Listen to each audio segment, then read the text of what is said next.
काजल, तुम्हा सर्वांचं माझ्या यूट्यूब चॅनलमध्ये अगदी मनापासून स्वागत आहे।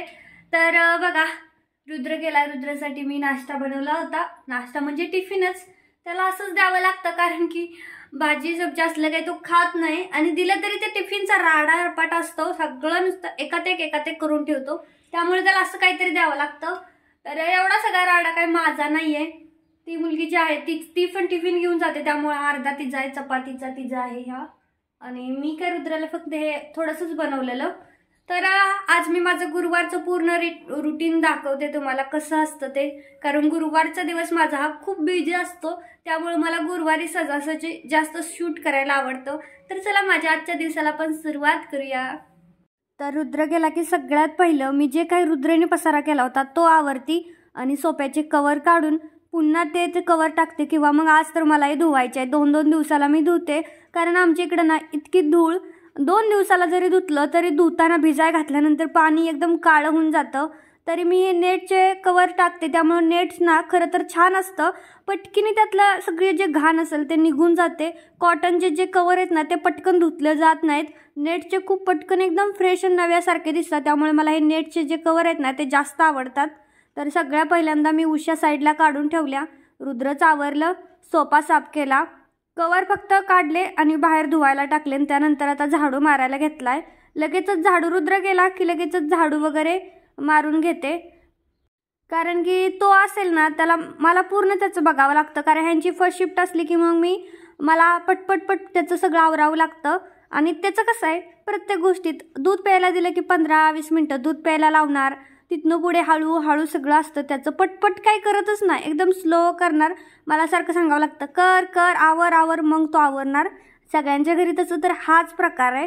तर आता पटकन मी इथं झाडू मारून घेतला, तर तुम्हाला दाखवाय फक्त एवढंच, बाकी झाडू मारायला ना जवळपास अर्धा तास लागतो, कारण घर खूप मोठे, 2-2 गॅलरी आहेत, गॅलरीमध्ये झाडू मारायला जास्त वेळ जातो। खरं तर इतकी धूळ येते ना, आधी आम्ही ह्या गॅलरीला नेट लावलं होतं त्यामुळे कमी धूळ येत होती, आता नेट फाटलंय, तर आता इतकी जास्त धूळ येते की आम्ही आता डबल नेट लावायचा विचार करतोय, कारण खूप जास्त धूळ येते। आम्ही तर गॅलरीत जातच नाही किंवा काही ठेवतच नाही। ही सायकल तर मी ज्यावेळी साफसफाई करते त्यावेळेस ते सायकल धुवून घेते, तरी पण दुसऱ्या दिवशी ती सायकल तेवढीच खराब झालेली असते रुद्रची, तो वापरत नाही, पण धुवून ठेवलेली बरी असते, रोज साफ असलेली बरी असते।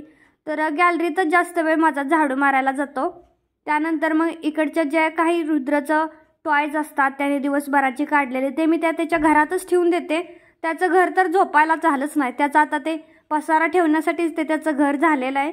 तर आज तर मी तिकडे नेऊन ठेवलं, कारण खेळत नाही काय नाही, आणि फक्त त्या घरामध्ये ठेवून देतो, आणि खेळ म्हटलं की 4-5 मिनटं खेळणार, तर त्याचा ना प्रॉब्लेमच आहे, त्याला अभ्यास सांगायला लागत नाही, अभ्यास कर म्हणून सारखा अभ्यास करत असतो, फक्त त्याला खेळायला सांगावं लागतं की खेळ खेळ, सारखा आम्ही दोघं त्याच्या मागं लागत असतो की बाबा खेळ की, थोडा वेळ खेळ की।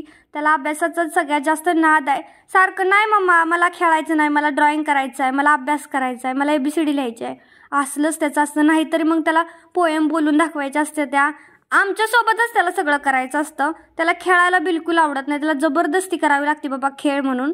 तर पहिल्यांदा मी घर झाडू मारून घेतला आणि आता मी देवपूजा करते। तर आज गुरुवार आहे, मी जसं सांगितलं की माझा गुरुवार सगळ्यात जास्त आवडता वार आहे, कारण का माहिती आहे, आम्ही तुम्हाला माहीत असेल गोंदवले जर माहीत असेल, सातारा जिल्ह्यात मान तालुक्यात गोंदवले म्हणून एक छोटंसं गाव आहे, आमचं नाही गाव, पण गोंदवलेकर महाराजांची तिथं दत्तांची मूर्ती वगैरे आहे, किंवा तिथं कसं असतं की गुरुवारी पहाटेची पूजा केली जाते। मग आम्ही प्रत्येक गुरुवारी लहान असताना आमच्या वडिलांसोबत आईसोबत प्रत्येक वाऱ्या करतात तिकडे, असं 16 वाऱ्या 21 वाऱ्या, आणि मग प्रत्येक गुरुवारी जायची सवय लागली, आणि मग केस पण धुवायची तशीच सवय लागली, आणि त्यामुळे मग तो दिवस माझा फेवरेटच झाला। काय माहीत कसं काय, ती लहानपणी आपण जे करतो तेच होत असेल शक्यतो। तर आता मला तांब्या पण साफ करायचा होता, तर मी तांब्या नेहमी असं साफ करते, अजून 1-2 व्हिडिओमध्ये सांगितलं होतं। बेसन घेते, बेसनामध्ये मीठ टाकते, लिंबू टाकते, आणि पाणी थोडंसं टाकून थोडंसं मिश्रण तयार करून घ्यायचं पातळ असं, आणि मग तांब्याला लावून ठेवलं तरी चालतंय, किंवा डायरेक्ट धुतलं तरी चालतंय। तर खूप जणांचं वाटतं की बेसन नाही टाकायचं, पण एकदा बेसन टाकून बघा, खूप छान तांब्या निघतो। तर तांब्या साफ केल्याच्या नंतर मी देव पूर्ण धुवून घेतले, देव स्नान घातलं देवांना, आणि मग मांडणी केली देवांची। नंतर आता सगळ्या देवांना टिक्का वगैरे सगळं करते, आणि त्यानंतर मी स्वतः पण लावते। वात लावल्याच्या नंतरच मी शक्यतो देवाची टिक्का वगैरे लावते. आधी मी वात लावून घेते आणि त्याच्यानंतर बाकीचं जे काही स्वास्तिक काढायचं असतं ते स्वास्तिक तांब्यावरचं काढते. सगळ्यात आधी वात लावून घ्यायची. असं म्हटलं जातं की पहिल्यांदा दिवा प्रज्वलित करावा आणि नंतरच देवपूजा करावी असं म्हटलं जातं.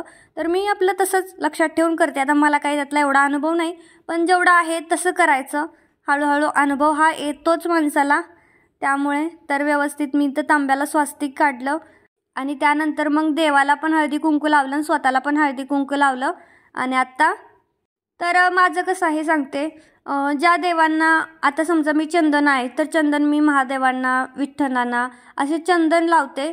हळदी कुंकू सर्वच देवांना वापरत नाही. कसं प्रत्येकाचा एक ठरलेला टिक्काचा नियम आहे, तर ते प्रत्येकाला मला तसं करायला आवडतं. मी तसंच करते. प्रत्येकालाच असं आपण आपल्यात कसं असतं, प्रत्येकाला हळदी कुंकू लावलं झालं देवांना असं नाही मी करत. मी आता समजा महादेवाची पिंड आहे तर मी चंदन लावते. महालक्ष्मीचा पोट आहे तर मग त्यांना हळदी कुंकू असं करते. आणि त्याच्यानंतर थोडे मंत्र जप आरती मला जे काही येतं तेवढं करते. आणि मग एवढीच माझी देवपूजा संपन्न होते.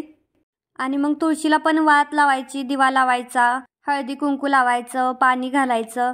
तर माझी रेग्युलर देवपूजा अशी असते. रोज अशीच करते. फक्त एवढंच की गुरुवारची जरा मन लावून आणि वेगळी असते त्यामुळे. नाहीतर रेग्युलर मी मन लावून अशी पूजा करते.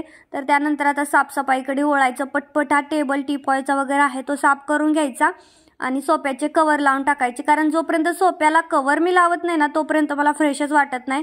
आणि तसं तर आमचा सोफा बिना कवरचा छान दिसतोय. पण रुद्र काय करतो की त्याला दूध प्यायला दिलं तर दूध खाली सांडतो किंवा काही खायला दिलं तर ते. आणि सोप्यावर जितके डाग पडायला लागलेत का नाही, दूध तर तो सारखा सांडत असतो. त्याला म्हटलं ना खाली बसून पी, खाली बसून पी, तसं ऐकतच नाही. मला सोप्यावरच बसून प्यायचा आहे अशी त्याची जबरदस्ती असते. तर त्यामुळे मग तो खूप खराब करतो.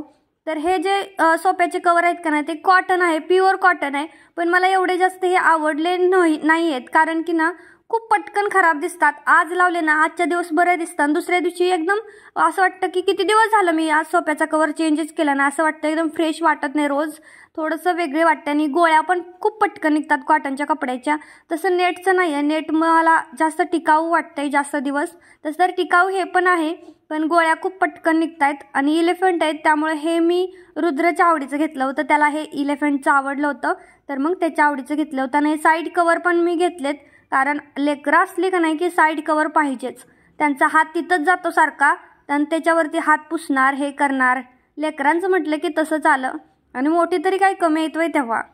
तर सोप्याचे कवर लावल्यानंतर लगेचच कपडे भिजायला घालते आणि मग पोछा लावायला घेते. पटपट सगळीकडे फरशी पुसून घ्यायची. आणि मला सगळ्यात जास्त झाडूला आणि फरशीलाच खूप वेळ लागतो. कारण घर खूप मोठं आहे. दिसायला जरी एवढं छोटं तुम्हाला दिसत असलं ना तर खूप मोठा स्पेस आहे. दरवाजाच्या तिकडे पण मोठा स्पेस आहे. टॉयलेट बाथरूमच्या तिथे पण भरपूर असा मोठा स्पेस आहे. बाहेर 2-2 गॅलऱ्या. त्यामुळे मग भरपूर वेळ जातो झाडू पोछा ह्याच्यामध्येच जास्त वेळ जातो सगळ्यात जास्त. कारण बाकीची तर कपडे वगैरे हे पटपट होऊन जातं, त्याला वेळ नाही लागत. पण हे फरशी पुसायचं काम सगळ्यात मोठं आहे असं मला वाटतं. आणि रोज पुसावी लागते. आधी तर एवढं नव्हतं रोज पुसायची गरज. खरं तर आधी कंटाळा आला आणि ठेवलं, नंतर पुसली 2-3 दिवसांचं चालायचं. पण आता रोजच पुसावं लागतं. कारण की रुद्र पण आहे आणि त्याचं कसं असतं, कधी पेप्सीच खा, कधी आईस्क्रीम खा, कधी केकच खा आणि मग झालं फरशीचं पूर्ण खराब करून ठेवतो तो. तसं तर दांड्यानं पोछा मारायला जास्त वेळ तसा लागत नाही, पण तरी पण लागतोच थोडाफार तरी वेळ हा लागतोच. सगळं होईपर्यंत अर्धा-1 तास निघून जातो झाडू पोछा सगळं करेपर्यंत. मला तर हे घरातले काम आवरेपर्यंतच रुद्रला आणायचा टाईम होतो. तर त्यानंतर आता मी गॅलरीत कधीच पोछा नाही लावत. डायरेक्ट नळ चालू करते आणि पाणी सोडते सगळ्या पूर्ण गॅलरीमध्ये आणि मग धुवून होल आहे ते होलातून बाहेर काढते आणि तिथं झाल्याच्या नंतर मग बाकीचा पोछा मारते. सगळं ठरलेलं असतं की आधी एक गॅलरी साफ करायची बाहेरची, त्यानंतर हॉल झाल्यानंतर मग इकडची बेडरूम आणि त्यानंतर शेवटी ही इकडच्या साईडची गॅलरी. कारण घर सुकेपर्यंत मग माझे कपडे पण धुवून जातात आणि मग इकडच्या साईडची जी गॅलरी खराब झालेली असते ते पण. तर हे मला खूप आवडलं बरं का त्यांचं. कारण की असं बाहेर जर कपडे धुवायला स्पेस असेल का नाही तर आपल्याला कपडे धुवायची पण पटकन इच्छा होते किंवा कितीही कपडे धुवायला द्या काहीच वाटत नाही, खूप छान वाटतं. पण बाथरूममध्ये कपडे धुवायचं म्हणलं की एकतर ती कितीही मोठा बल्ब लावला तर अंधारल्यासारखं होतं, आतमध्ये दिसत सुद्धा नाही नेमकं डाग कुठे पडलेत कपड्यावरती किंवा कुठे खराब झाले काय एवढं दिसत पण नाही. आणि ते बाथरूममध्ये निघतही नाही ब्रशने किती घासावं लागतं. तसं बाहेरची ही फरशी थोडीशी रफ टाईप आहे, त्यामुळे फक्त कपडे असे चोळून धुतले तरी पण निघतात. आणि मी खूप वेळ भिजत घालते, त्यामुळे मग भिजलेल्या कपड्यांना जास्त साबण पण लावायची गरज नाही आणि एवढी काही कपडे खराब पण होत नाहीत, एवढी मळतच नाहीत कपडे. रेग्युलर आपण जे वेअर करतो ते काय जास्त खराब झालेले नसतात, फक्त भिजत जरी घातले तरी पटकन निघून जाते. आणि सोफ्याचा कवर पण भिजत घातला का नाही, फक्त पाण्यातून खंगळून जरी टाकले तरी इतके फ्रेश दिसतात ना, एकदम नव्यासारखे दिसतात सोफ्याचे कवर सुद्धा. त्याला पण जास्त चोळत वगैरे बसायची गरज लागत नाही. आणि रुद्रचा आमचा युनिफॉर्म आहे तो सुद्धा रेड कलरचा आहे, बघू शकता. त्यामुळे मग तो सुद्धा जास्त एवढा काय खराब होत नाही. कपडेच आमचे जास्त एवढे खराब होत नाही, तरी पण ह्यांचं खूप सारखं चाललेलं असतं, काजल एक तुला वॉशिंग मशीन घेऊन देतो, वॉशिंग मशीन घेऊन देतो. पण मीच टाळते, नको म्हणते, उगाच काय करायचं आहे. आपली एवढी दोघा जणांची काही जास्त कपडे नसतात, त्यामुळे मग धुतले अर्धा तास तरी कपड्यांना लागतो, अर्ध्या तासात पटपट होऊन जातात कपडे. त्यामुळे मग मीच नको म्हणते वॉशिंग मशीन. ह्या असल्या गोष्टी काय करायच्या उगा फालतूचा खर्च. तर आता मी जाते रुद्रला घ्यायला. बघा आता इतकं चकाचक घर आहे, बिलकुल कुठं घाण नाही ना काय नाही. आणि रुद्र आला का नाही 15 मिनिटात घराचा सत्यानाश. घराचा सत्यानाश होतो. तुमच्यात पण असंच होतं का? कमेंट करा. बघा ते किती छान झाड. आता मला उचलून खिडकीवर ठेवावं लागेल लपून, कारण की तो इथे ठेवलं ना पानं तोडतोय. इतकं भारी फुललं होतं हे झाड, काय किती भारी नुसतं दिसत होतं. प्रत्येक जण येईल ते विचारायचं कुठून घेतलं, ओरिजिनल आहे का डुप्लिकेट आहे. पण रुद्राने त्याचं पार हे करून ठेवलं, पानं तोडून. आता थोडंसं फुटलंय, मी लपून ठेवलं होतं, आजच काढलंय. तर आता अजून जाताना ठेवून जाणार आहे. तर तो आला की झालं त्याची सुरुवात पानं तोडायला. तर त्यानंतर दुपारी रुद्र स्कूलमधून आला की मग त्याला जेवायला घालायचं, स्वतः पण जेवते. तर जेवणात मी जास्त काही बनवत बसत नाही. कधी कधी तर रुद्राला टिफिनला जे बनवलंय तेच आम्ही खातो दोघं जण, आणि झालं आमचं तेवढंच जेवण असतं. कारण येताना आम्ही थोडंसं उसाचा रस किंवा काहीतरी ज्यूस पितो, कारण गरम खूप होतंय आणि इतकं तिथं रिक्षाला पण उभं राहावं लागतं ना, मग इतकं गरम होतं. नेमकं आम्ही जिथं रिक्षाला उभं राहतो तिथंच तो उसाचा गाडा आहे. मग रुद्रचं रोजच मला ऊस देणं, उसाचा ज्यूस देणं असतं त्याचं, त्यामुळं मग त्याला देते. आणि मग त्या उसाचा ज्यूस पिला की भूकच राहत नाही. घरी आलं की 1 वाजेपर्यंत आम्ही घरी येतो, पण भूकच राहत नाही, पूर्ण भूक मुरलेली असते. मग जेवढं असेल तेवढ्यात काहीतरी खाते किंवा डाळ भात असं काहीतरी करते. पटकन काम करता करता ते करून घेते मी, त्यामुळे ते काय मी शूट केलेलं नव्हतं. तर मग तो आल्याच्या नंतर म्हटलं थोडं मशीनवरती बसायचं. तर 1 वाजता जर आम्ही आलो तर 1:15 किंवा 1:20 जेवण होतं. आणि मग जेवण झालं की मला मशीनवर बसते, कारण मग 2:30 बरोबर रुद्राला झोपवायचं. 2:30 पुढं घेतला की 3 वाजेपर्यंत तो झोपतो. अर्धा तास इकडं गुटमळ असतं आणि मग 3 वाजता झोपतो. तर बघा पलीकडे बघा त्याचा कसा धिंगाणा सुरू आहे. तर आता मी त्याला TV लावून दिला होता, कारण त्याचा अभ्यास सारखा, मग तो नाही TV लावून दिला ना मग अभ्यास आहे की अभ्यास असं त्याचं असतं. म्हणून मग TV लावून दिला, म्हटलं बघ. आणि अभ्यास करत असला की मला सारखंच मम्मा हे चुकलं, हे बरोबर आहे का, ते बरोबर आहे का, खूप दमवतो. आणि मग माझं सगळं कॉन्सन्ट्रेट मशीनवरती असतं, मला काय करायचं आहे नेमकं ते. मग त्याच्याकडे अर्ध लक्ष इकडं अर्ध लक्ष तिकडं, मग माझं पण सारखं चुकायची शक्यता असते. पुन्हा ते शिलाई उसवा, पुन्हा ते हे करा. तर मी हा माझ्या साडीचा ड्रेस शिवते. तुम्हाला याचं कटिंग आणि स्टिचिंग उद्याच्या व्हिडिओमध्ये बघायला भेटेल. मी व्हिडिओ पण त्याचं शूट करते. उद्याच्या व्हिडिओमध्ये परफेक्ट मी सांगेन 1 पीस शिवते मी, कसा शिवला ते पण सांगेन. तर उद्या तुम्हाला नक्कीच व्हिडिओ बघा, मी पूर्ण कटिंग आणि स्टिचिंग दाखवणार आहे. तर आता मी जेवढा होईल तेवढा 2:30 वाजेपर्यंत जेवढा होईल ड्रेस तेवढा करायचा. तर तसा तर पूर्णच होतो, 1 तासात होईलच पूर्ण, कारण मी 1:30ला मशीनवरती बसते, 2:30 होतो. मग किचन फक्त आवरायचं राहतं. तर मी किचन मग 4 वाजता झोपून उठले ना मग किचन आवरते. जास्त तर किचन खराब नसतं, काही असेल थोडंफार रुद्राचा टिफिन वगैरे हे त्या गोष्टी तेवढं मग 4 वाजता, कारण 4ला ते आले की मग चहा बनवतो. मग चहा बनवताना मग ते बाकीचं सगळं आवरून घ्यायचं पटपट. तर आजचा ब्लॉग मी इथंच थांबवते. आवडला असेल तर लाईक करा, शेअर करा आणि चॅनलला सुद्धा सबस्क्राईब करा. बाय.